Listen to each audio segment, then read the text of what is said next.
અમે લોકો જ્યારે પણ કોઈ લેન્ડ ઉપર જઈએ છીએ સો કોઈની પણ હોય વોટ એવર,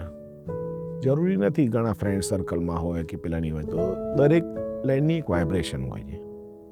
એ અમે લોકો બિલીવ કરીએ છીએ ને લેન્ડ સાથે જોડાયેલા હોય એટલે માં માનીએ પણ છે. એ દરેકના એક વાઇબ્સ હોય છે અને એનો પણ કોઈક ઇતિહાસ હોય છે, એમાં પણ ઘણું બધું છુપાયેલું હોય છે. ઘણી બધી તમે જગ્યાએ જાઓ તો તમને સુકૂન ફીલ થાય તમને લોકોને કે આ મને પીસ મળે છે અને એવી રીતે તમને ગમે,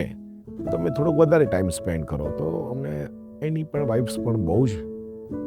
ઓથેન્ટિક, બહુ જ પ્રોપર અને બહુ જ સ્પિરિચ્યુઅલી, એટલે કોઈ ડિસ્ક્રિપ્શન નથી, વર્ડ નથી એના માટે.